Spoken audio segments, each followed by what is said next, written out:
Hola, cordial saludo para todos y bienvenidos a un nuevo capítulo de Un Café con Exposolar, el programa de las entrevistas del sector de las energías renovables.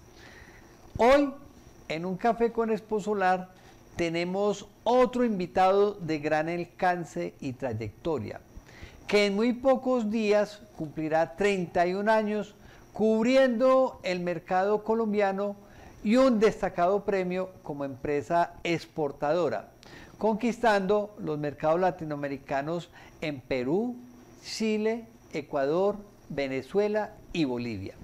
Les estoy hablando de Industrias Electricol, una empresa definitivamente líder en el mercado que proporciona soluciones para diferentes sectores como la minería, la industria, telecomunicaciones, oil gas, salud, infraestructura, construcción, utilities y energías renovables. Actualmente cuenta con 3 fábricas que juntas suman más de 10.000 metros cuadrados. Bajo el eslogan Transformando la energía en Colombia, han logrado conquistar un gran liderazgo en la fabricación, suministro y puesta en marcha de tableros y celdas eléctricas en media y baja tensión y en centros de potencias de alta ingeniería.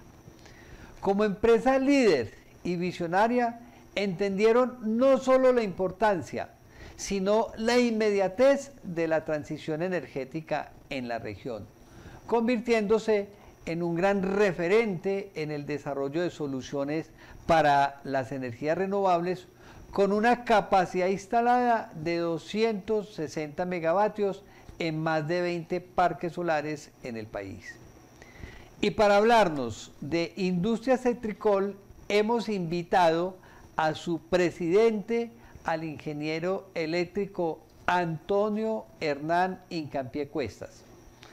Es así que sin más preámbulo, démosle la bienvenida al ingeniero Antonio Hernán. Ingeniero Antonio, bienvenido a un nuevo capítulo de Un Café con Exposolar. Un Café con Exposolar, el programa de entrevista con los personajes que imprimen una nueva energía a los sectores industrial, comercial y de servicios. Ingeniero Antonio, bienvenido a Un Café con Exposolar. Muy buenos días, Carlos. Muchas gracias por la invitación. Bueno, esperemos que podamos compartir algunas experiencias en este rato tan agradable. Y no pocas, porque estuve investigando mucho por su empresa y es una gran historia la que hay por delante. O sea que yo creo que hoy es uno de los programas que vamos a pasar muy bueno. Yo creo que hoy vamos a conocer un actor totalmente importantísimo dentro de esta transición energética que estamos viviendo tanto en Colombia como en cualquiera de los países de América Latina y el Caribe. Ingeniero Antonio, normalmente este programa se caracteriza es porque nos gusta conocer la historia de las empresas. Hay mucho que narrar, hay mucho que decir y es la que habla realmente por nosotros, son los hechos, ¿cierto? Resulta que usted es el fundador y el creador de una empresa que ya va a cumplir 31 años. Ahora en febrero cumple 31 años. Y usted como en esa calidad de fundador, pues más que nadie conoce el por qué, el cómo, el cuándo, el por iniciativa de quién, que me imagino que va a estar usted ahí como protagonista esencial de una empresa que llega a crecer al punto de lo que logramos tener hoy. Lo que van a entender ustedes más adelante realmente es Industrias Electricol. Entonces le voy a dar el tiempo que usted necesite para que nos narre esa parte histórica. Me imagino que es usted un buen contador de historias, entonces nos vamos a divertir con esto. Pero antes le advierto, este programa se ve en 18 países de América Latina y el Caribe, ¿cierto? Entonces cuando hablemos de pronto de regiones, bueno, quizás yo me tome la molestia de contextualizar, ¿de acuerdo? Pues ya sabe que nos ven de 18 países. Adelante, ingeniero. Muchas gracias, Carlos. Bueno, yo sí creo, Carlos, que en este programa tan agradable, este café que ha llevado a cabo. Han pasado muchísimos empresarios por acá y yo creo que particularmente los empresarios tenemos historias muy comunes. Particularmente no creo que solamente los empresarios tenemos la historia, sino que considero que cada uno de nosotros, cada persona en el mundo tiene unas historias muy interesantes que contar, que muchas veces pues no tenemos el tiempo para escucharlos, pero yo creo que todas son enriquecedoras totalmente. Me remonto un poquito a lo que fue mis inicios, ¿no? Y todo está lleno de anécdotas importantes quizá. Yo debía haber sido médico y debía haber sido médico neurólogo porque me gustaba mucho la medicina, pero por cosas del destino pues no pude llegar a estudiar medicina. Entonces me puse a pensar cuál era una carrera similar a la medicina y no encontré otra mejor que la electricidad, ¿no? Entonces decidí empezar mis estudios en la Universidad Tecnológica de Pereira. Yo soy oriundo de Armenia y entre Armenia y Pereira hay solamente 35 kilómetros más o menos. Y decidí también viajar todos los altos días de Pereira a Armenia, cosa que para la región pues era una cosa algo incómodo, pero lo que realmente dista de Armenia a Pereira es una excelente vía, es un paisaje hermoso y yo creo que parte del estudio y parte de refrescar la memoria era el viaje de todos los altos días a Pereira. Terminé la Universidad Tecnológica y me fui a trabajar a Sellas Paz del Río por año y medio. Y luego de la experiencia vivida en las Sellas Paz del Río, que fue una experiencia muy enriquecedora porque éramos 5 ingenieros recién egresados de la tecnológica, de los cuales un compañero y yo nos hicimos cargo de la termoeléctrica de las Sellas Paz del Río y logramos unos resultados extraordinarios contra viento y marea, luchando con, pues, en muchas ocasiones, luchando con el sindicato. Nosotros éramos unos niños, digamos, de 22, 23, 24 años, enfrentados a unas personas que ya prácticamente estaban a punto de jubilarse. Entonces, mi compañero se hizo cargo del mantenimiento eléctrico de la central y a mí me delegaron la operación de la central termoeléctrica. Yo tenía un jefe, porque en ese entonces, pues, la Sellas Paz del Río era una empresa más mixta, ¿no? De capital privado y capital oficial. Y regularmente el título de ingeniero, pues, siempre estaba por encima de todo.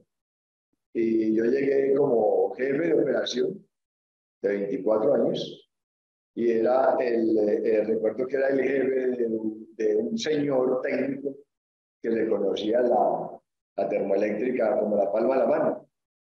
Y yo muchas veces le decía, venga, don Alberto, explíqueme cómo funciona esto. Y pues el primer rechazo me decía, no, usted es el ingeniero, usted es el que me tiene que explicar a mí. Entonces me metía en una disyuntiva de cómo hacer, y entonces me tocó que sentarme a estudiar y a empezar a exigir. Y más que exigir, yo creo que es un tema de un minucioso control, ni siquiera mucha exigencia, sino un minucioso control, de empezar a, a recuperar tiempos muertos, a delegar un poquito, a apretar un poquito. Entonces, en ese apretar, pues teníamos gente muy antigua que manejaba unos sindicatos muy poderosos allí en las Sellas Paz del Río. Y tuvimos muchas dificultades, sin embargo, siempre tuvimos el apoyo de la dirección y logramos unas producciones de energía bastante importantes en esa época. Allí mi experiencia con Paz del Río duró exactamente un año y medio, al cabo del cual yo tenía unos amigos argentinos que trabajaban con una compañía que aún existe hoy en Colombia, que es Techin. Y estos amigos argentinos tenían muy buenos vínculos con una compañía francesa que llegó a construir en el año 83 la hidroeléctrica de Guaviare. Entonces logré vincularme con ellos y fue así como en mayo del 83 terminé las labores con las vías Espalda Río y me fui a la hidroeléctrica del Guavio. A mí prácticamente me tocó la hidroeléctrica del Guavio desde el primer día que se hizo la primera voladura en la roca para construir el túnel de acceso a la casa de máquinas. Entonces fue una experiencia que, pues, la verdad, yo la llevo en el corazón, yo la llevo en mi mente. Esta compañía, Campeón Bernard, inició y después se dio sus derechos a otra compañía francesa que se llamaba Espío Atiñol. Y allí, con Espío Atiñol, pues se crearon las máximas experiencias profesionales y las que realmente me han servido en toda mi vida. Y la razón principal es porque las responsabilidades que yo tuve en la hidroeléctrica fueron muy grandes. Yo llegué y pues, primero que todo, las ganas de aprender. Segundo, las ganas o el deseo de conocer mucha tecnología que para traer esa tecnología nueva, esta compañía estaba única, ¿no? Ellos podrían mirar cualquier catálogo de cualquier marca y decir, venga, ¿qué hay de nuevo este año? Pidámoslo para ver qué hace, qué funciona y vamos aprendiendo todos. Entonces, digamos que todo ese abanico de posibilidades que existía ya en la hidroeléctrica del Guavio, pues me lo apropié, ¿no? Yo dije, aquí me quedo, aquí trabajo y aquí me quedo trabajando todo el tiempo que esté acá. Entonces trabajaba de sol a sol, sin ningún reparo, me gustaba además mucho el trabajo, era un trabajo muy dinámico, era un trabajo de campo, era un trabajo que inicialmente me tocó construir el campamento, me tocó construir una subestación de 10 megas, después fui el encargado de las obras eléctricas, las obras civiles, digamos, pero en su electricidad del acceso a la casa de máquinas y a la casa de transformadores. Una zona supremamente lluviosa. Entonces, como los túneles tenían una inclinación importante, la cantidad de filtraciones de agua que se veían al interior no eran normales. Eran unos volúmenes de agua impresionantes. Nosotros teníamos que construir, aparte de estaciones portátiles, en todo el frente de excavación de las máquinas, teníamos que construir estaciones definitivas cada 250 metros, posteriormente cada 500 metros, pero eran unas bombas gigantescas, ¿no? Eran una estación de bombeo de estas estaba formada por 4 o 5 motores de 500 kilovatios, ¿no? Entonces eso sacaba un volumen de agua súper importante. Y había mucha dinámica en todo. Entonces, como te decía, yo me apropié de la experiencia del Guavio y poco a poco fui ganando la confianza de todo este equipo de ingenieros franceses a tal punto de que llegué a ser el responsable de casa de máquinas y casa de transformadores. Lógicamente teníamos un taller eléctrico a cargo y allí en el taller eléctrico hacíamos todo tipo de reparaciones y al final del ejercicio nos tocó hacer la construcción de algunos tableros eléctricos. Entonces vi la construcción de los tableros eléctricos, me gustó, me parecía un tema importante en el que podía ahondar. Tuve la oportunidad ahí en la hidroeléctrica del Guavio de construir algunos tableros con mis propias manos. Como cosa rara, pues venía muy mal enseñado y hacía Espalda Río, que allá era un ingeniero que estaba en un escritorio, que daba órdenes. Aquí, cuando llegué al Guavio, al segundo año llegó un ingeniero alemán, contratado por los franceses. Y cuando lo conocí, lo primero que me dijo, esta es tu caja de herramientas. Caja de herramientas, yo, un ingeniero, me ves a su caja de herramientas. Pues contra viento y marea, renegando como fuera, pues coja su caja de herramientas y échela al carro y pues vamos a ir a trabajar y vamos a meter el... Y aprendí mucho toda la dinámica eléctrica de que es bueno y es malo también, ¿no? Es bueno porque uno aprende la minucia, porque uno se da cuenta de cuánto puedes tú emplear en un trabajo, te das cuenta de cómo funcionan las cosas, te das cuenta de cómo encontrar los problemas, te das cuenta de cómo dirigir tus equipos de trabajo en función del tiempo, etcétera, etcétera.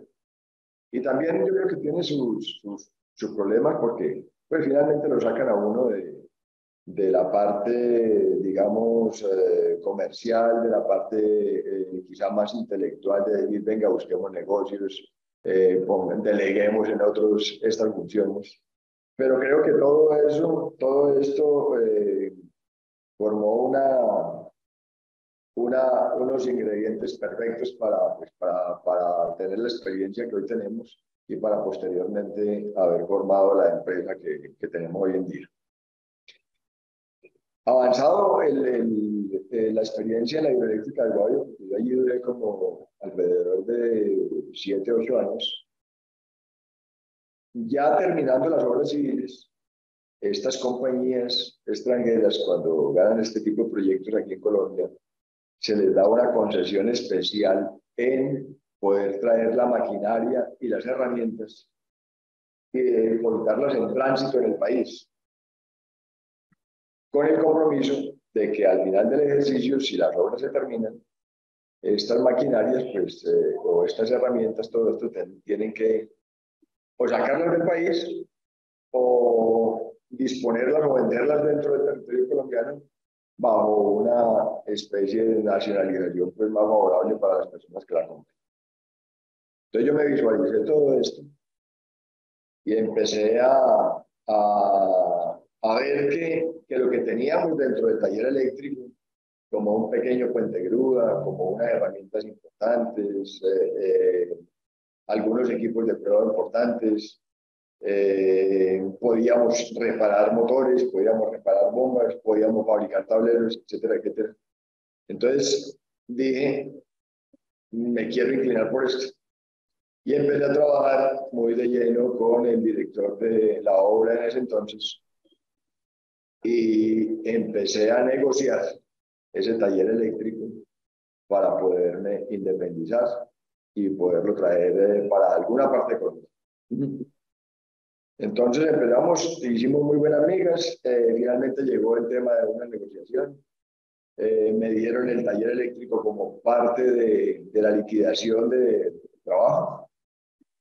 Y cuando ya estaba en proceso de montar el taller eléctrico, me llamó el director de obra y me dijo, mire, tenemos un problema, nos ganamos un proyecto en Coveñas, estamos construyendo, se llamaba la terminal en tierra del oleoducto Caño Coveñas.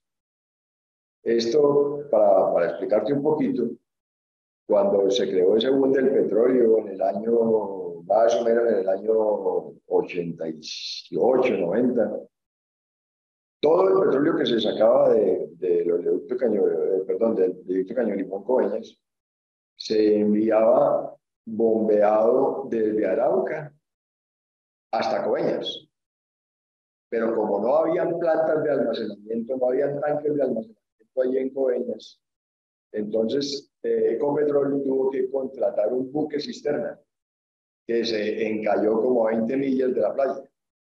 Entonces el tubo tenía que ir hasta el buque cisterna y allí bombear el petróleo que sacaban y esperar a que los barcos llegaran para poder hacer el proceso de transbordo a los barcos para exportar el crudo a Estados Unidos o a las grandes refinerías. Entonces el proyecto que se había ganado en Coveñas era básicamente construir 5 tanques de 350.000 barriles y a partir de esos tanques pues poder despachar el buque y poder esperar a que llegaran nuevos buques y poder hacer el bombeo programado. Entonces me llamó el director de obra en ese momento y me dijo, mire, tengo este problema, estamos muy atrasados en la obra eléctrica, tengo miles de problemas, necesito que se me encargue del proyecto. Pero yo ya tenía la opción de independizarme. Entonces le dije, bueno, tengo esta opción, estamos desarmando el taller eléctrico. ¿Qué hago con todo esto? Me dijo, no me preocupe, guárdamelo aquí en la bodega de Bogotá. Y necesito que se vaya para Coveñas. Entonces me fui para Coveñas y allí duré año y medio como hasta fines del año 91, más o menos. ya con la mente pues, un poco clara de lo que quería hacer, ya terminé con ello en el año 91 y me vine a iniciar la empresa en el año 92. Digamos que ese es como todo el preámbulo de Si lo que hoy. ese, don Antonio, es el preámbulo, este programa se hubiera basado perfectamente solamente en la primera pregunta, en toda esta parte histórica. Pero venga, yo aclaré, nos ven de muchos países y quiero hacer algunas precisiones que son muy importantes. Primero, que el ingeniero nos habla que es de Armenia. Armenia es de las tierras lindas que hay en Colombia, pertenece al eje cafetero. Cuando ustedes vengan a este hermoso país que se llama Colombia, no pueden dejar de visitar el eje cafetero, sobre todo porque su gente resume la historia que nos acaba de narrar el ingeniero. La gente más emprendedora que puede existir en el país es paisa, casi era la vieja Caldas, comprendía todo el eje cafetero de Antioquia, y es donde está la gente más empujadora, la gente de más creatividad que puede existir en el país, y que yo resumiría ese abanico de posibilidades que nos narró el ingeniero Antonio con una sola palabra que está muy de moda hoy en día, que es el emprendimiento. O sea, lo que él nos narró fue exactamente eso. O sea, ver cómo como ingeniero encontró las posibilidades de hacerse a una maquinaria de última tecnología que solamente tenían acceso empresas extranjeras, como él visualizó que él podía quedarse con esas máquinas y a partir de ahí montar de lo que vamos a hablar enseguida, que no es cualquier cosa, es un megaproyecto. Pero también quiero resaltar el porqué el profesionalismo y el desarrollo de Industrias Electricol, porque don Antonio pasó por todas las facetas, pues arrancó en una industria minera gigantesca, como él lo planteaba, Industria Paz del Río, que es quizá la que más energía consume hoy en día en el país, con una termoeléctrica, o sea, supo lo que es hacer energía contaminante, en su momento era lo que había y era lo indispensable.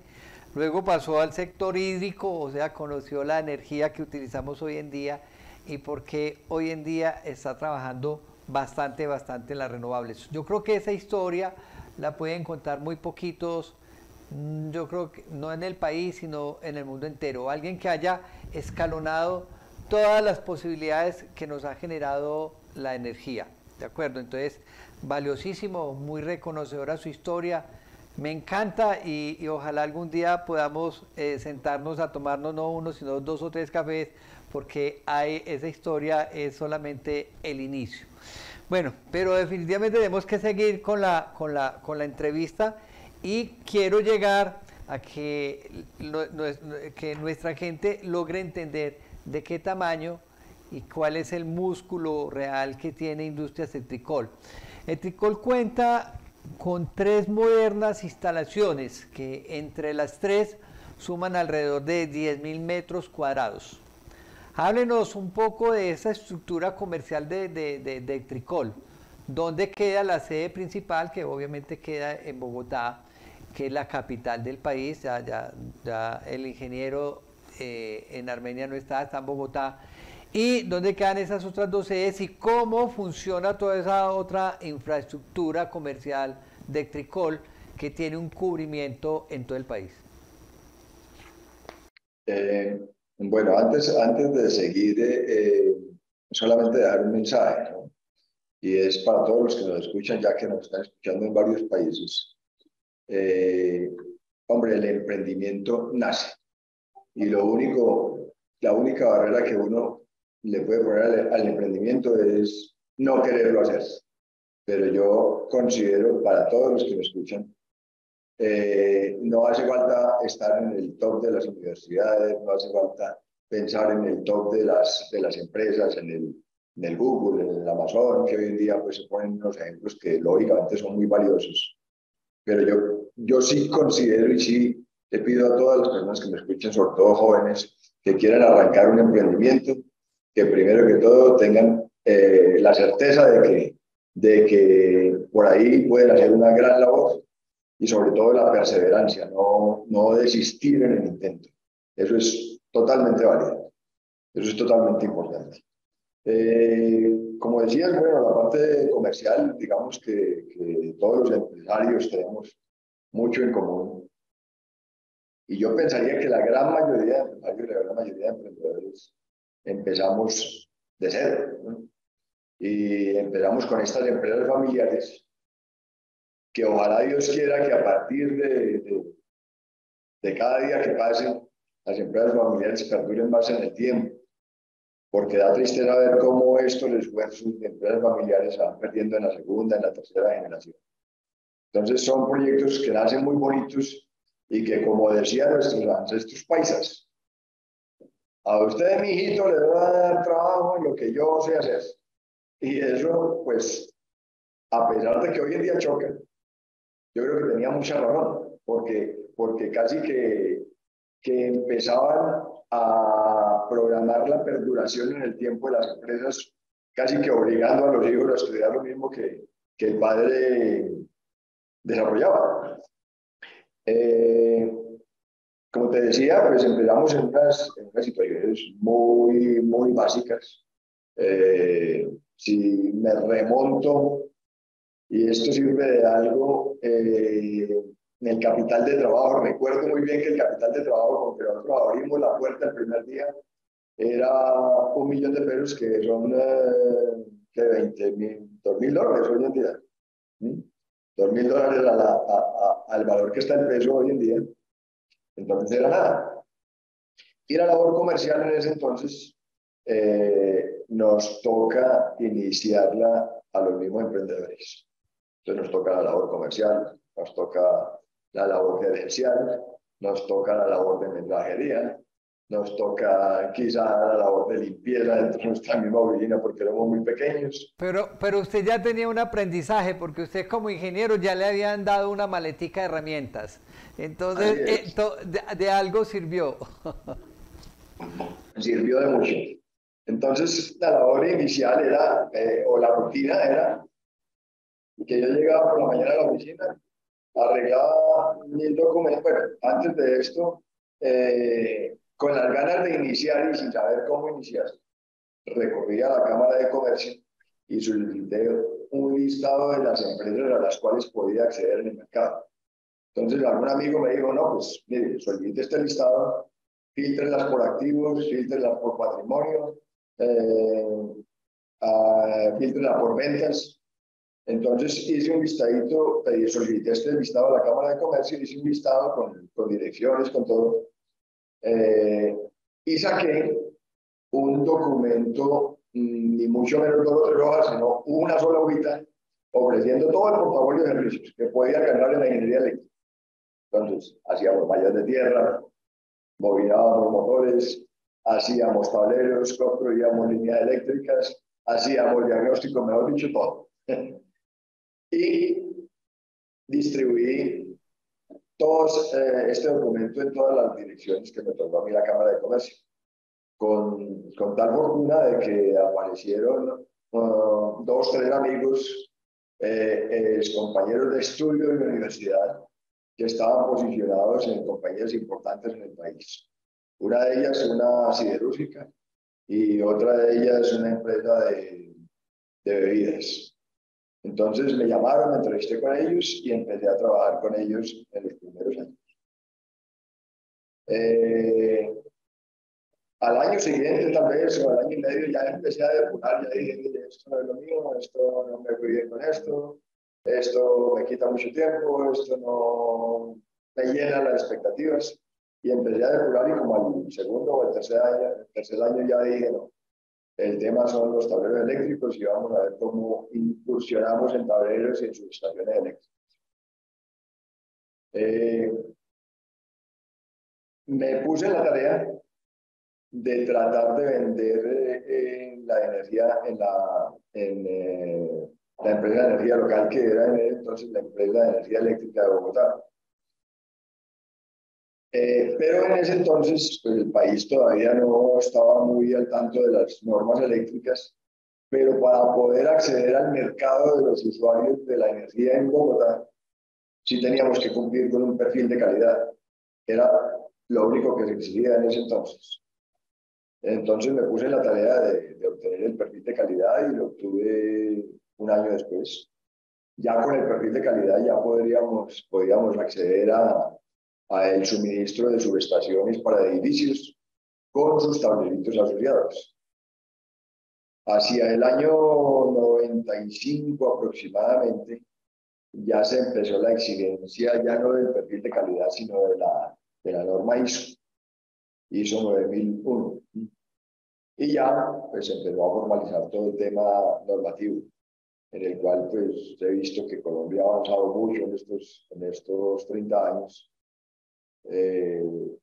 Tengo que decirlo hoy en día, quizá en algunas cosas de manera exagerada, porque aparte de las normas de calidad, de las normas técnicas que existen por montones,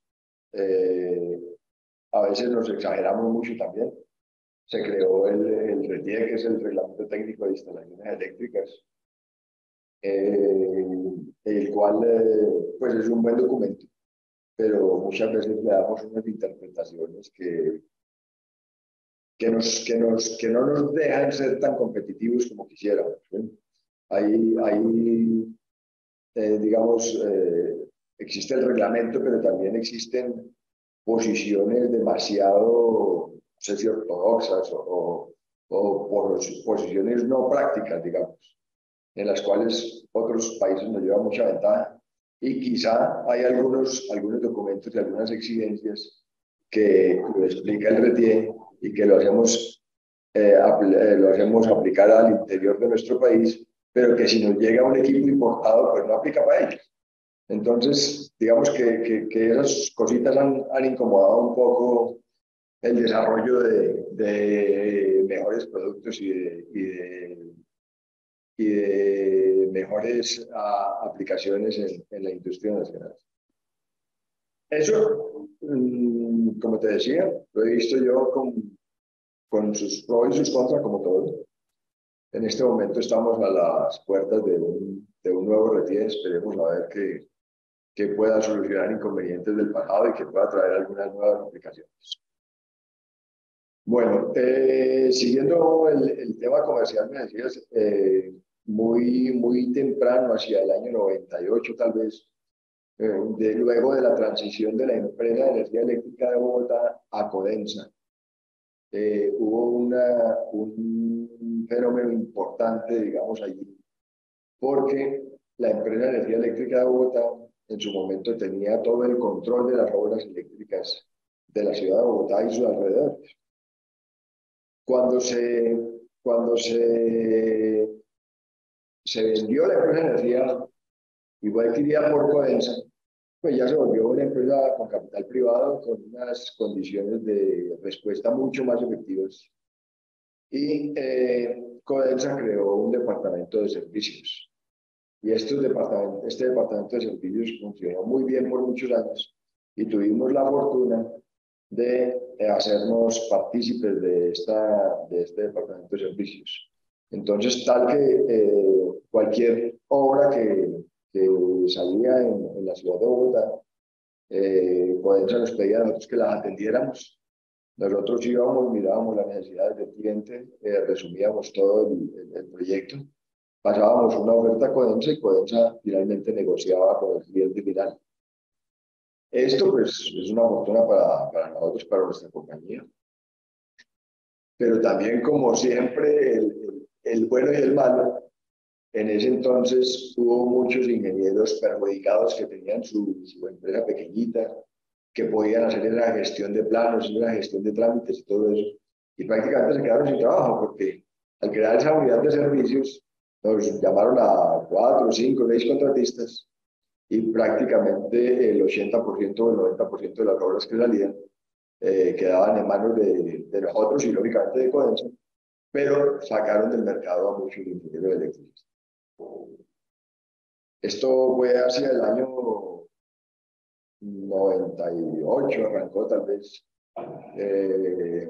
99, vino la crisis del año 99. Recuerdo que fueron épocas bastante difíciles. No había mucho por hacer. Sin embargo, ahí a la cobija de Codensa, pues siempre nosotros teníamos alguna oportunidad. pero fue un año completamente difícil porque la verdad que la escasez del trabajo pululaba por todas partes, ¿no? La inflación altísima, no había proyectos, la recesión pues, fue bastante alta, entonces todo se vino al piso hasta el año 2000, tal vez 2001, que hubo un boom del petróleo y allí fue donde empezamos nosotros a trabajar con el petróleo, básicamente con una empresa brasileña que se llama Petrobras. Y tuvimos la oportunidad de ayudarles a ellos en la fabricación de muchos equipos para los proyectos de Melgar. Nos enganchamos bien, hicimos los primeros proyectos y con ellos tuvimos mucho trabajo en los años subsiguientes. O sea, hacia el año 2000, 2001, 2002, ya después de que se superó la crisis, ya el portafolio pues, se fue ampliando, ya teníamos nosotros como el portafolio de construir subestaciones para pequeños edificios, después vinieron los grandes centros comerciales, como fue la aparición de Carrefour en su momento, la aparición del petróleo en el año 2000, vinieron desarrollos de algunas cárceles que se hicieron, vinieron desarrollos de acueductos, después vinieron desarrollos de hospitales. Entonces, nosotros hemos estado ahí dentro del mismo portafolio, tratando de brindar soluciones para todos los sectores. Recuerdo lo último que diseñamos y que logramos un buen producto fue los tableros de aislamiento para hospitales, para las salas de cirugía. Y afortunadamente, pues se ha tenido un boom en construcción de clínicas y hospitales y hemos podido colocar este producto muy bien en el mercado. Estoy hablando mucho, pregúntame. Hábleme ya de esas 3 sedes que tienen ustedes, dónde están ubicadas, cuál funciona como la casa matriz y cómo se riegan de ahí en todo el país. Bueno, mira, nosotros cuando empezamos en la calle 74 con carrera 33, eso es como el 7 de agosto. Cuando tuvimos ese boom con el petróleo, logramos obtener algunos ahorros y empezamos a buscar un lote a las afueras y conseguimos un lote en el Parque Industrial Celta. Este parque queda a las afueras de Bogotá, en la salida hacia Medellín, autopista Medellín-Bogotá, kilómetro 7.1. Es un parque industrial, yo creo que para fortuna nuestra lo considero el mejor parque industrial de Colombia.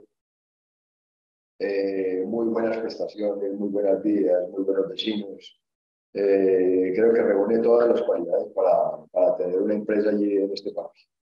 Y allí adquirimos inicialmente 5.400 metros cuadrados. Empezamos el desarrollo de la arquitectura, empezamos el desarrollo de la ingeniería, de todas las especialidades, y construimos una sede de 5.400 metros cuadrados, la cual inauguramos en el año 2013. Esta sede, pues, es la sede actual, digamos, donde está nuestra principal planta de fabricación, y posteriormente a esa inauguración de la sede, hacia el año 2015-16, tuvimos la oportunidad de adquirir un lote subsiguiente a este, y posteriormente, pues, con la construcción de unos equipos que son las casas eléctricas, que ahora te converso un poquito de ellas, ya no nos daba el área para construirlas allí, ¿no? Entonces tuvimos que ir un poco hacia el lado de Funza, que es alrededor de unos 5 kilómetros tal vez de nuestra sede principal. Y allí tenemos 2 bodegas, también cada una como de unos 3.000 metros cuadrados, donde construimos básicamente carga eléctrica. Listo. ¿Y cuántos empleos está generando Industria Cetricol entre directos e indirectos? Directos en este momento tenemos alrededor de 220 empleos. Y ¿Cuántos, perdón? Considero que estamos llegando a los 1.000. 1.000. Bueno, que por Dios bendito, es una empresa importantísima. Qué rico uno tener esa satisfacción de decir de que está contribuyendo al crecimiento de 1.000 empresas en el país. Genial, genial, espectacular. Es muy satisfactorio. es satisfactorio también uno ver que al lado de uno se van pegando nuevos valores, van surgiendo nuevas empresas. Tenemos el caso de varios empleados que han salido de allí, que tienen unas empresas que van en crecimiento también. Eso es, de verdad que es muy satisfactorio. Claro, qué rico. Venga, vamos a definir, porque llevamos una muy buena parte histórica. Yo realmente no lo he interrumpido porque es muy rico. Al final voy a hablar algo de lo que usted dijo, de que todos los empresarios tienen algo que contar. Y yo tengo una seria discusión entre quiénes son los buenos narradores de historia, pues lo vamos si nos da tiempo. Defínanos en términos muy concretos para que la gente se nos ubique ya, ¿cuál es el core de los negocios de Industrias Etricol? ¿A qué se ha dedicado usted durante estos 30 años? ¿Cuál es realmente su negocio hoy en día? Bueno, como te decía, nosotros finalmente, después de 2 o 3 años, nos quedamos con la fabricación de los tableros eléctricos. Entonces, básicamente, estamos enfocados en la distribución de la energía eléctrica. Arrancamos a niveles de 110 voltios hasta 35.000 voltios, 36.000 voltios, 40.000 voltios, es donde vamos hoy en día. En ese rango de tensión, nosotros tenemos la opción de fabricar tableros, como te dije, tableros para la distribución de energía, tableros para el control de la energía, tableros de potencia y control para la industria. Y hemos desarrollado algunas aplicaciones importantes como son las subestaciones móviles, que tienen que ver no solamente con el control en baja tensión, sino con la distribución desde media tensión, la transformación y la distribución. Entonces, hemos hecho también unos equipos paquetizados que se conocen como los e-house o cajas eléctricas, en los cuales fabricamos una especie de contenedor que lo llamamos shelter, con las medidas que el cliente la requiera. Pueden ser medidas que son similares a las de los contenedores marítimos estándar, pero también pueden ser arreglos que el cliente requiera en un volumen importante. Y allí, dentro de esos e-house, nosotros lo que colocamos es todo este tipo de equipos que te estoy hablando, desde celdas de media tensión para recibir los 35.000 voltios, un compartimiento para transformadores, elevadores o transformadores reductores, y luego celdas de baja tensión para la distribución propia de la energía. Entonces, todo ese paquete ha tenido muy buena acogida en los últimos años, porque finalmente son equipos paquetizados. Nosotros los entregamos, los diseñamos, los construimos, los probamos y los entregamos prácticamente ya en mano, de tal forma de que sean plug and play y que este equipo se lleve a campo, se baje de la grúa y prácticamente se pueda conectar muy rápidamente y empezar a su explotación. Entonces, ese es como nuestro gran core de negocios. Claro, y lo decía yo en la introducción, eso lo ha llevado usted a atender prácticamente a todos los sectores de la economía en el país, a la minería, la industria, telecomunicaciones, oil, gas, salud, infraestructura, construcción, y ahora, que es lo que vamos a entrar enseguida, precisamente a hablar de las energías renovables.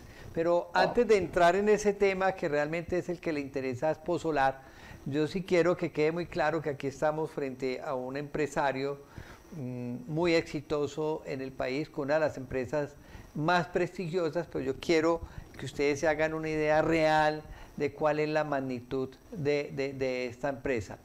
Y hay 3 cosas que pueden ayudar a nuestra audiencia precisamente a entender esa magnitud y ese músculo de experiencia de Etricol, ¿sí? La primera es que la empresa cuenta con importantes alianzas, o sea, eso distingue mucho a una empresa, o sea, cuando tiene esa posibilidad de aliarse con empresas grandísimas, de prestigio ya a nivel internacional.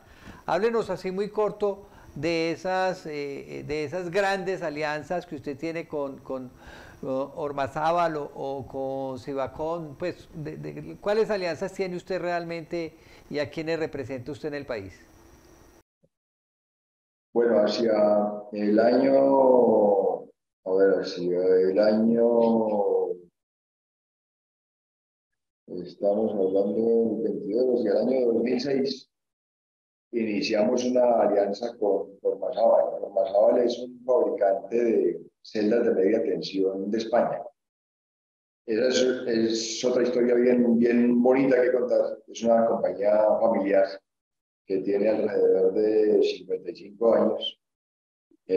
Su dueño partió hace como unos 3 o 4 años, pero en cabeza de la empresa quedó su hijo, Javier Ormazábal, con el que tenemos muy buena relación. Y empezamos a tratar con ellos porque en su momento pues, la escasez de celdas de media tensión era importante. Y luego pues, apareció un proyecto que dije, hombre, qué bueno probar con esta compañía a ver qué tal. Y el primer pedido fue una sola celda. Sin embargo, nos dieron todo el apoyo posible. Pusimos en marcha el equipo y nos fue bien. Y a partir de allí, pues me fui a España a hablar con ellos y le dije a Javier, le dije, hombre, está por abrir el mercado. No sé ni siquiera cuántas veces vamos a vender. Puede ser que vendamos una, puede ser que vendamos 10, puede ser que vendamos 30. Pero bueno, lo importante es que, y aquí están las cartas abiertas de mi compañía, entonces, si usted cree que o le doy confianza, pues empecemos a trabajar y desarrollemos algo en Colombia. Y efectivamente, pues Javier me dijo, sí, listo, vamos a creer en ti y bueno, arranquemos a trabajar. Y empezamos a trabajar y con tal fortuna de que hemos tenido algunos proyectos importantes, inclusive con las electrificadoras locales que nos han comprado celdas para su red de distribución local. Esta pues ha sido una alianza bien importante en cuanto a celdas de media tensión. Pero fíjate que cuando nosotros empezamos también, uno yo creo que tiene que tener un referente, como antes le decía que el referente de muchos hoy son las grandes empresas de telecomunicaciones. El referente de Tricol cuando iniciamos para mí era Siemens. Yo decía, hombre, qué gran compañía es esta. Algún día tendré que llegar a ser como Siemens. Casi nada, ¿no? El resto me gusta. Bueno, pero y está cerquita, usted está ubicado cerca de Siemens, según le entendí, ¿cierto? Sí, estamos muy cerca y tenemos una alianza de verdad que muy buena, hemos trabajado muy bien. Yo diría que prácticamente los 30 años hemos trabajado con Siemens.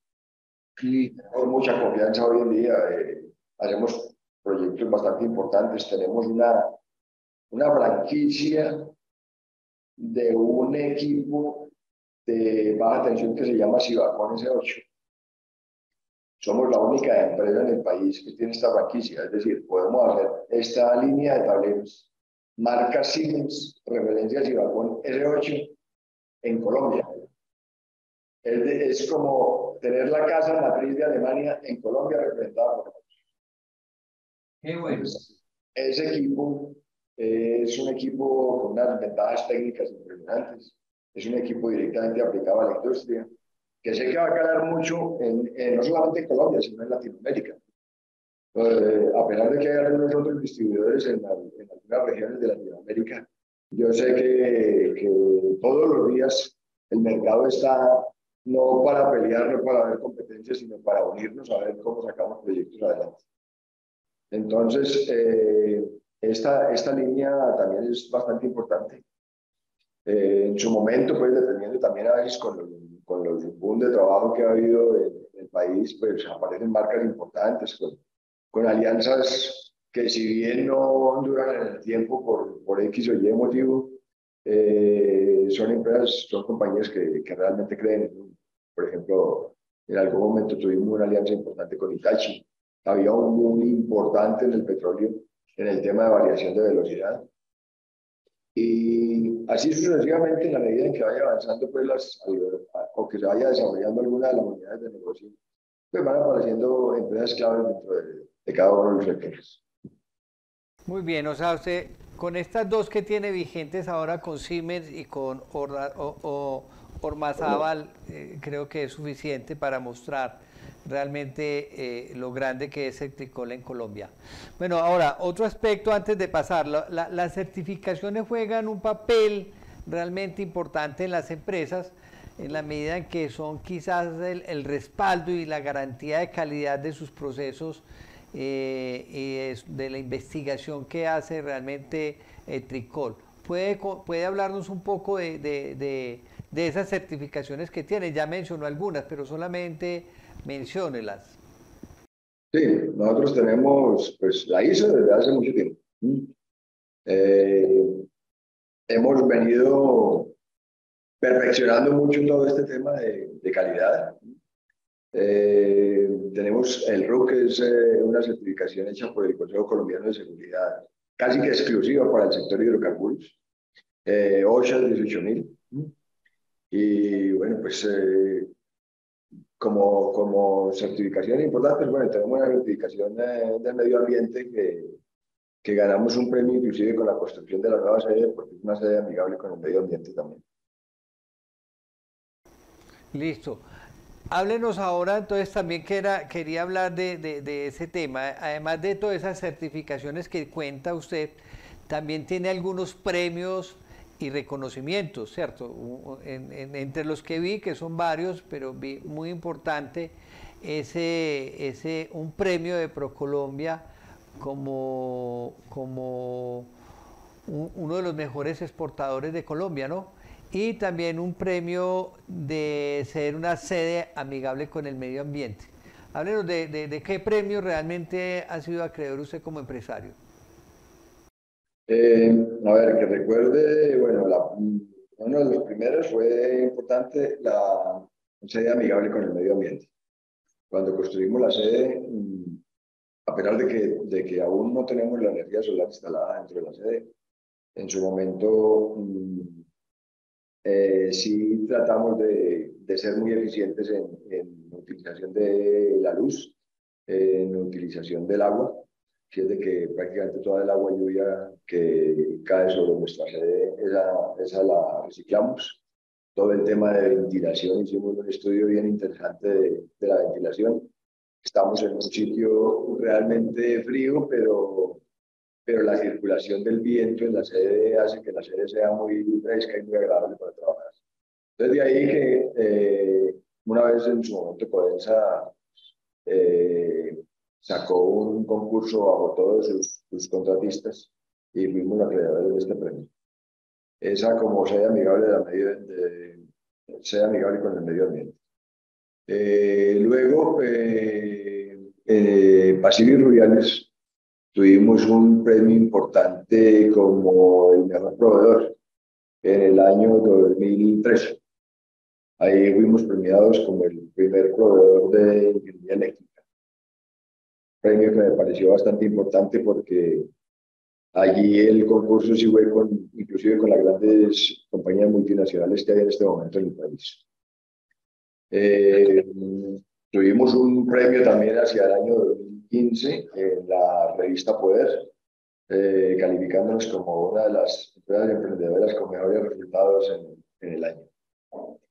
Y bueno, tenemos algunas distinciones también hechas por nuestros proveedores. Por Siemens hemos tenido algunas distinciones, por el mismo Codensa, por el Schneider, hemos tenido algunas distinciones también.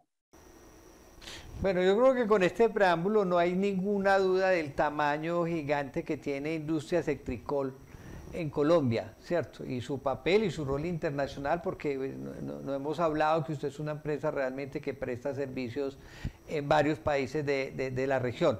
Pero entrémonos ahora de lleno en lo que nos compete, que es el papel importante que está jugando Electricol en las energías renovables. Usted nace hace 31 años prácticamente, pero últimamente está jugando un rol indispensable, muy vital, dentro de la transición en el país. ¿Desde qué año concretamente empezaron a incursionar y a realizar proyectos de energías renovables y cómo emprendieron y cómo entendieron, perdón, la importancia de ingresar en este nuevo sector. O sea, cómo vieron ustedes que el mundo realmente giraba hacia allá. ¿Fue realmente una exigencia que le hacían a ustedes sus clientes, sobre todo usted que atiende sectores tan delicados como la minería, como el oil gas, como el hospitalario? ¿Fueron quizás ellos los que le fueron entendiendo o fue directamente Industrias Electricol el que tuvo la iniciativa no de migrar, sino de combinar, de estar en ambos sectores, pero tener un pie muy fuerte en la transición energética? No, para nada. Yo considero que, a ver, una de las, no sé si virtudes o habilidades, es como pensar un poquito hacia dónde va el desarrollo de la humanidad y el tema de la energía solar.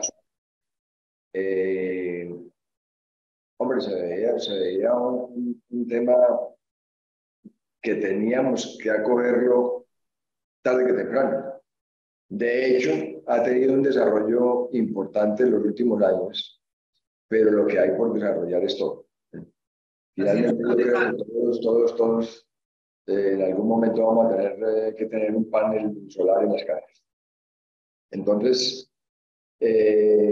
hacia el año 2017, 18 tal vez, se creó un grupo de ingenieros inquietos y empezaron a estudiar el desarrollo de energía solar. Y esta es una anécdota también porque de allí, de todo este estudio, un ingeniero de los que trabajaba con nosotros, un par de ingenieros de los que trabajaban con nosotros, eh, tomaron la vanguardia, digamos, de todo este proyecto y empezaron a estudiar, a hacer investigaciones, etcétera, etcétera. Y finalmente hoy tienen una compañía reconocida y ya no hacen parte de Electricol, lógicamente. Pero puede hablar de nombres, no hay problema. Menciónenos quién, que me interesa quién era ese grupo. Bueno, esa compañía hoy en día se llama Eneracción y es propiedad de Felipe Ruiz Patiño, que es un sobrino, y de Uberney Sánchez. Ellos estudiaron y han estudiado muchísimo y siguen estudiando muchísimo y seguramente que va a ser una compañía que muy pronto va a tener que tener en cuenta para un café. En realidad, en realidad han trabajado muy bien y entonces ellos empezaron a hacer sus proyectos pequeños, ¿no? Porque es que la energía solar abarca también un mundo, como todo el desarrollo de las ingenierías y todo el desarrollo de todas las tecnologías hoy en día.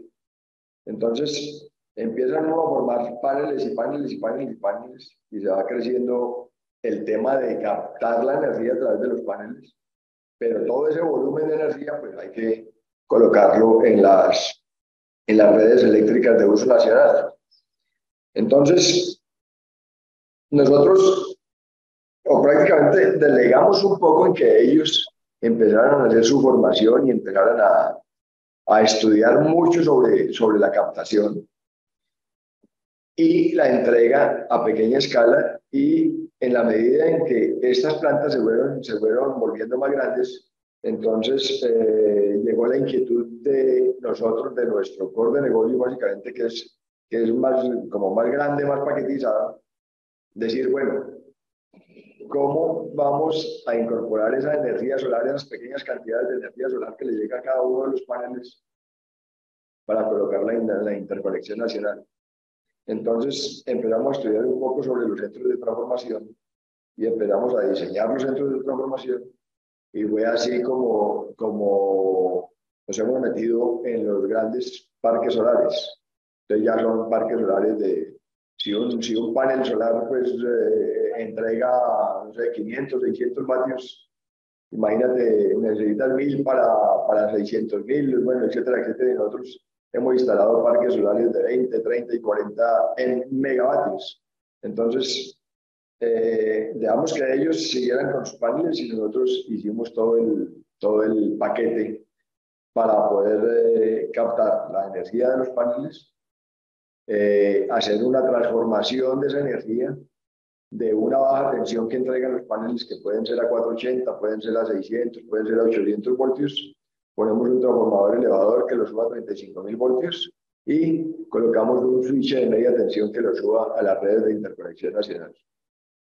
Usted no sabe, a mí porque me fascina la historia, pero yo necesitaba llegar acá porque este emprendimiento que nace hace 31 años viene a jugar un papel tan importante de la transición y a cumplir uno de los paradigmas de Exposolar, que es crear industria regional, industria propia, para poder utilizar la transición energética y que genere empleo y desarrollo como región. Empieza usted con estos centros de transformación importantísimo, que es lo que quiero que hablemos de ahora en adelante. ¿De acuerdo?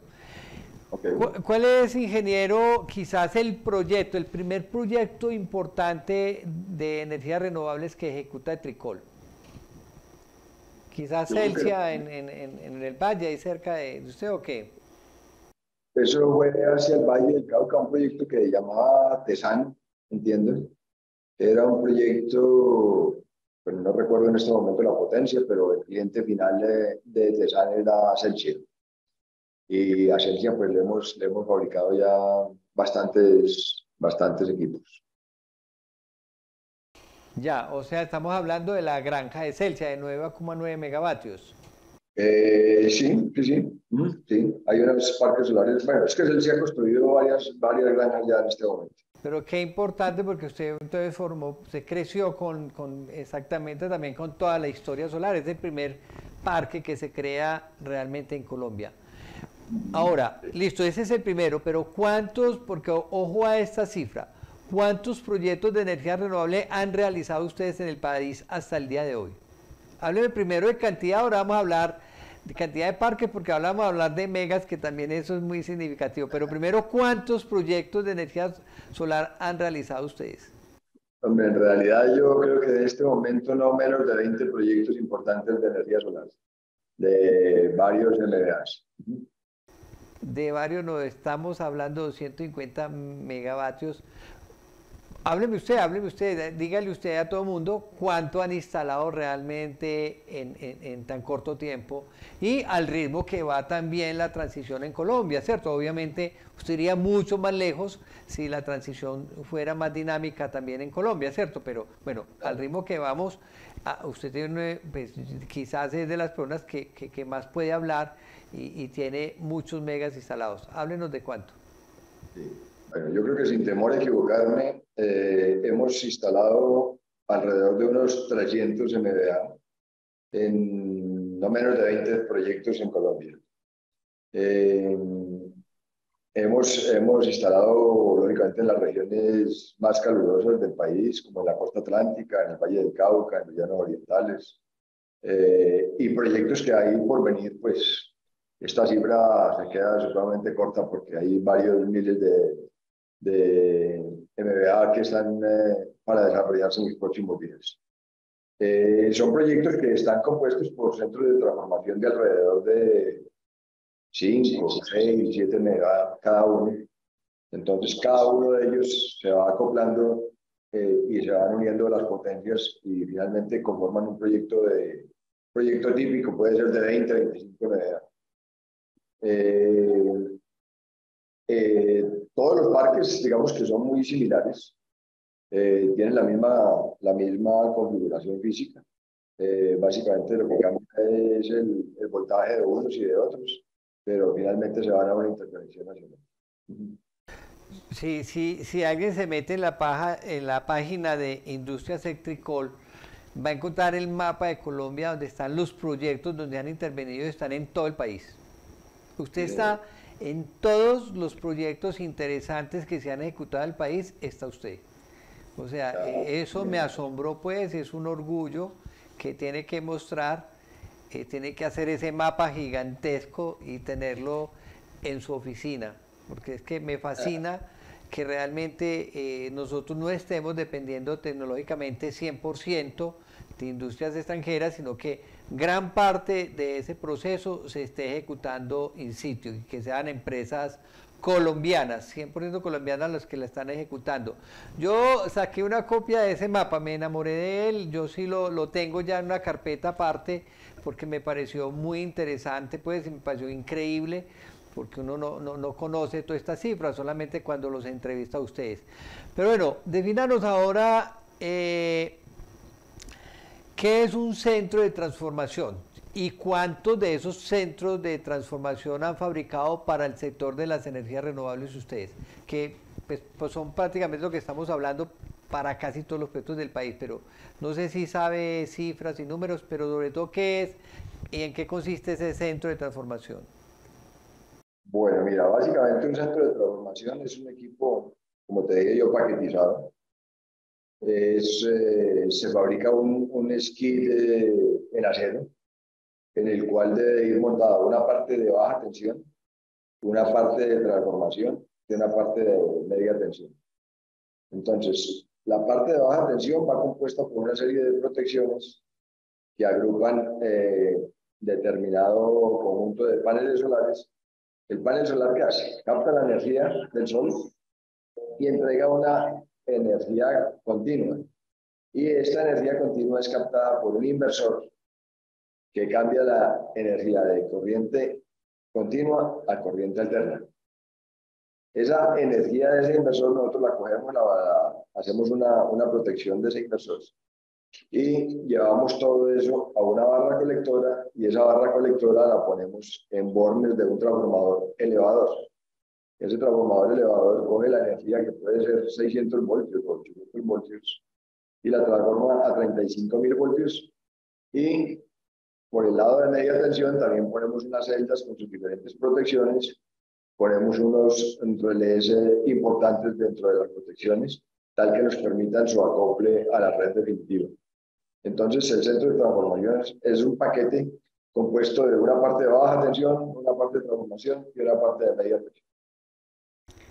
Bueno, y esa fue la especialidad suya. Es ahí donde usted está jugando un rol importantísimo, unos contenedores bellísimos, o sea, es que cuando uno ve la infraestructura que usted hace es bellísima, es como ver la europea, o, ¿cierto? Es nada que envidiar en absoluto.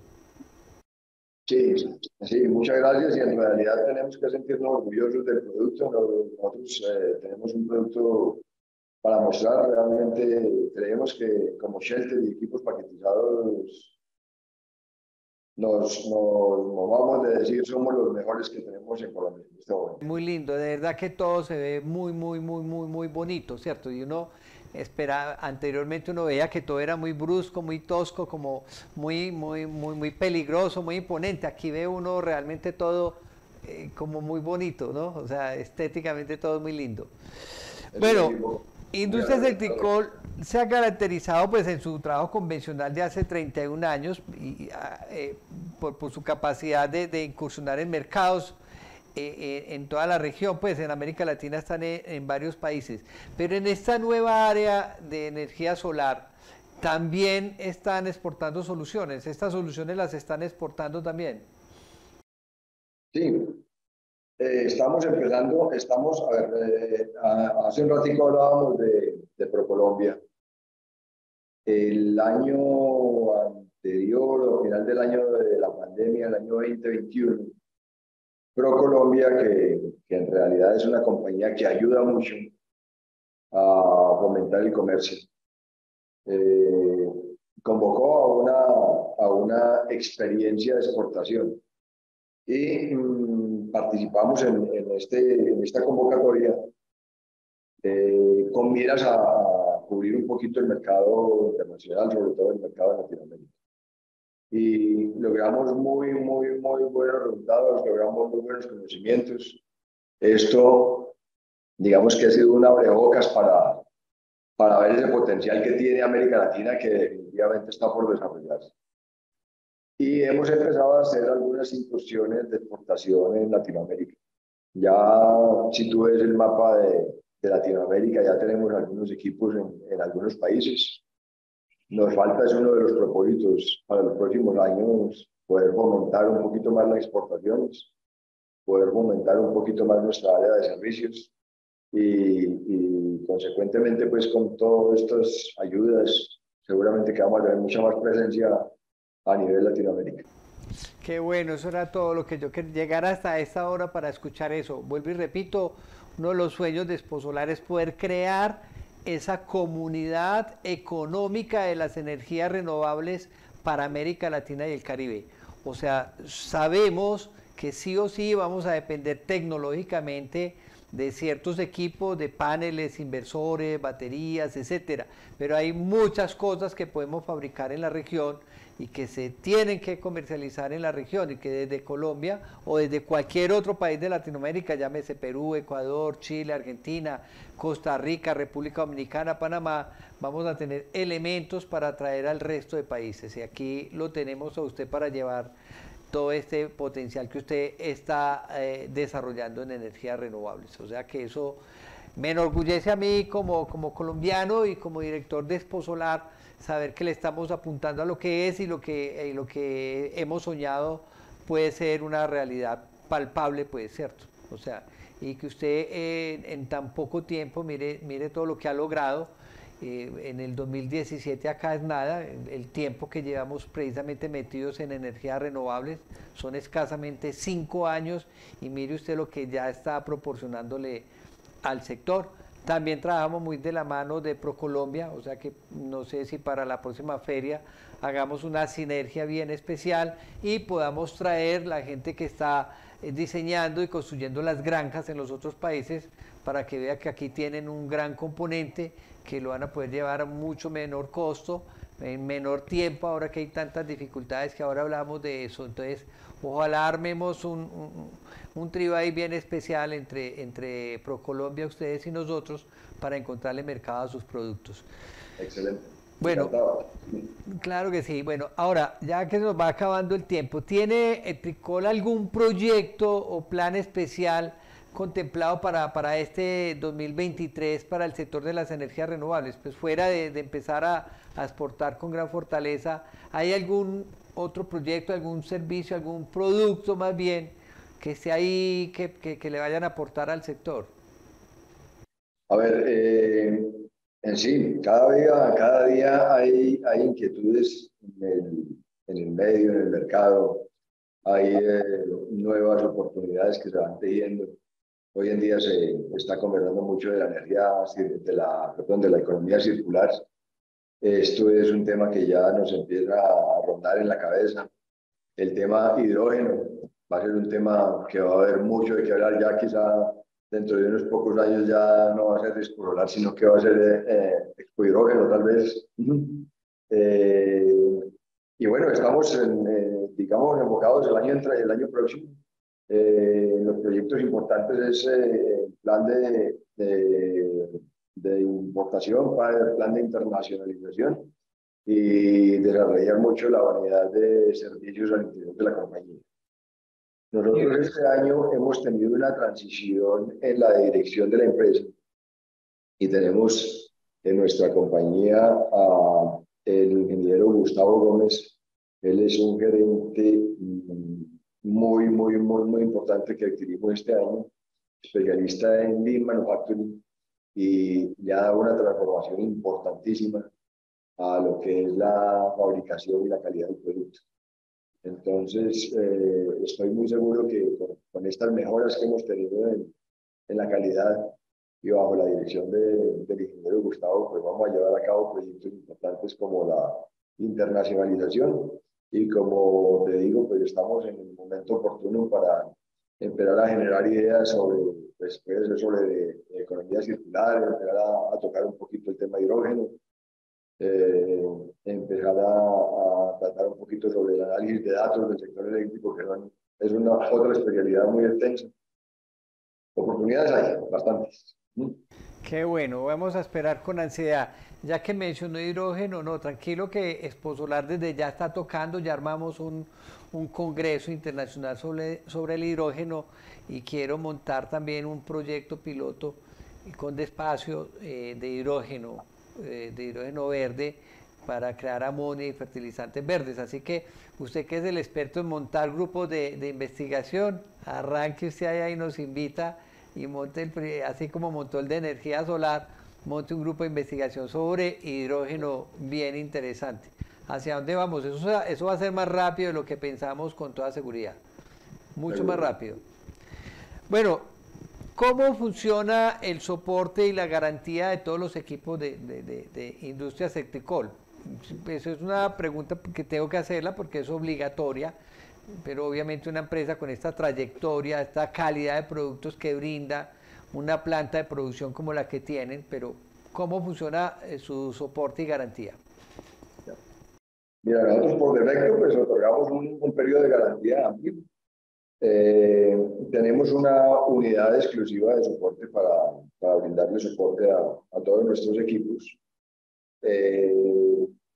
No es muy frecuente la garantía, sin embargo, en el tema de energía solar, yo considero que es una ciencia en desarrollo. Y como ciencia en desarrollo hemos tenido ciertas dificultades con un proyecto básicamente en los centros de transformación. Te tengo que comentar que nos ha sacado canas. Nos ha sacado canas, hemos estudiado mucho este fenómeno que se está presentando allí y nos hemos apoyado mucho también en organismos como la IEEE en asesorías, pero pues, estoy seguro que lo vamos a sacar adelante porque hasta ahora, pues afortunadamente, nada nos ha quedado grande. Y este seguro que no nos va a quedar grande. Pero sí son fenómenos que se van presentando porque la mezcla de esta electrónica con que vienen estas energías, más la inestabilidad que generan valgamos, la redundancia en su generación, pues son fenómenos, digamos, nuevos en los transformadores. Entonces, se refleja en algunos fenómenos dentro de los transformadores que seguramente hay que mitigar en compañía del cliente, en compañía de la ingeniería, en compañía del diseñador, etcétera, etcétera, en compañía de todas las especialidades que estamos allí. No son muy frecuentes, pasan, pero los estamos atendiendo muy bien. Y estoy seguro que salimos con ellos adelante. Qué bueno. Ahí me mencionó I+D dentro de la empresa, o sea, permanente. Y claro, claro, y usted dice lo que es muy cierto, o sea, la energía hoy en día yo creo que compete más a la electrónica que a la ingeniería eléctrica, ¿no? O sea, es un cambio abismal el que se ha presentado. Entonces, claro, empezar a convivir con estos dos sectores ya tan de lleno, pues ha generado su cuento, pero vamos muy bien, pues porque a nivel mundial yo diría que quizás después de la ciencia aeroespacial y quizás del cáncer, a lo que más se le está trabajando es a este tema de las energías renovables. Entonces, también tenemos mucha ventaja que se le está estudiando en todas partes del mundo de una forma muy acelerada. Esto viene a un ritmo increíble. Es verdad, pero pues también es verdad de que por donde tú pongas la mano, ahí encuentras una gran cantidad de desarrollo. Claro, claro, vamos a encontrar novedades. Bueno, ahora sí, vamos a entrar un poco como en la recta final. Quería preguntarle algo, pues usted es un hombre de mucha experiencia, pues imagine toda la historia que nos narró, pionero del Guavio, creador en montar las termoeléctricas en Paz del Río. Usted tiene una trayectoria que pues, me da envidia, pues, y sobre todo lo que le decía, que ha recorrido todos los sistemas eléctricos que se han implementado en el país, los conoce todos, y ahora más actualizado que cualquier joven en el sector de la transición energética. Entonces quería preguntarle hacia dónde cree usted que va a tender realmente esta transición, porque usted inclusive tiene una injerencia muy grande en la generación centralizada, ¿cierto? O sea, en grandes parques, en casi todos está su empresa. Pero usted, como hombre visionario que lo es, que ya nos lo demostró que es un hombre visionario, ¿hacia dónde cree que va a tender realmente el desarrollo de la transición energética? ¿Hacia esos megaproyectos centralizados o hacia la generación distribuida? ¿Cuál va a tener más fuerza? Bueno, indudablemente que hay que tener proyectos de toda índole. Los grandes proyectos pues, son los que realmente se necesitan en los grandes desarrollos, en las grandes ciudades, etcétera, etcétera. Pero esa generación distribuida tiene que existir y tiene que expandirse a lo largo también de todos los sectores, ¿no? Porque no se puede hacer el uno sin el otro. Entonces, me explico un poco. En un gran proyecto lo puedes utilizar para empezar a distribuir ciertos sectores de la sociedad o para desarrollar grandes ciudades, etcétera, etcétera. Pero la pequeña distribución es la que también tienen que llegar hasta los últimos sectores de la sociedad. Qué bueno sería que el día de mañana cualquier casita, por humilde que sea, tenga su panel solar y no tenga que depender de un servicio público y de una empresa de energía que le esté cobrando el 100% de los servicios públicos, ¿no? No solamente en energía solar, sino en todas las energías que vienen hoy en día. Tendrán que poco a poco irse segregando hacia el 100% de la población. Pero lo ideal sería de que tuviéramos estas energías renovables al alcance de todos. Creo que hay mucho que desarrollar o ya sean grandes volúmenes, medianos, pequeños, pero la fuente definitivamente es lo que hay en lo natural. Me encanta lo que acaba de plantear y es para todos ustedes es parte también de una de las cualidades de la gente que nace en esta hermosa tierra que es Antioquia y el eje cafetero, y es su nobleza. Usted, ingeniero, pues obviamente está metido en las grandes ligas, usted interviene en todas las granjas solares que se hacen en Colombia, y sin embargo ve pues como el anhelo de que sea realmente la generación distribuida, que todo mundo pueda tener acceso a ella, no dependiendo de estos operadores de red o las grandes empresas de energía, sino pues como en esa especie de democratización también, de darle la opción a todo el mundo de que tenga su propia energía. Es de admirar realmente ese pensamiento abierto y sin egoísmo que usted tiene como empresario. Me parece bien, lo felicito por eso. Bueno, ya tratando de cerrar, porque el tiempo se nos ha ido largo, ¿cómo ve usted a Industria Sectricol en 5 años? Pues la veo, la verdad que he visto un grado de madurez importante en la empresa. Va a ser una empresa, si hoy en día somos reconocidos, yo creo que va a ser una empresa muchísimo más reconocida en los próximos 5 años. Va a ser una empresa que bajo la dirección, y valga la pena la cuña que te he hecho en este momento, tengo a mis 2 hijos en la compañía, al frente de la compañía, están 100% comprometidos con ella, están trabajando de tú a tú con el teniente que te comenté, y va a ser una empresa que va a tener un crecimiento importante. Vemos un futuro muy promisorio en todo. Como te decía, puedo darte 2, 3, 4, 5, 6, 7 proyectos que pudiéramos emprender de cara a las nuevas tecnologías. Entonces es una empresa que va a estar a la vanguardia, ¿no? Nos interesa mucho también que todo el personal se desarrolle y captamos todas las ideas de todo nuestro grupo de ingeniería y todo nuestro grupo de empleados, porque cada uno de ellos trae una idea que desarrollar.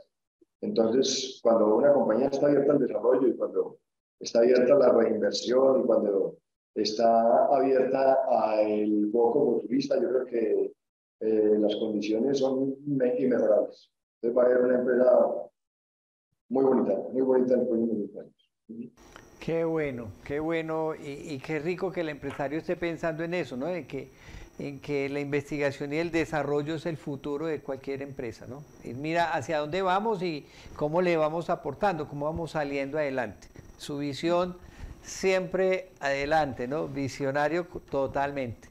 Bueno, antes de la última pregunta, ¿cree usted que nos falta algún tema por tocar esencial de Industria Sectricol? ¿Hay algo que no hayamos dicho y que usted diga, venga, ¿cómo vamos a acabar la entrevista si yo no hablé de esto? ¿Algo queda en el tinterillo?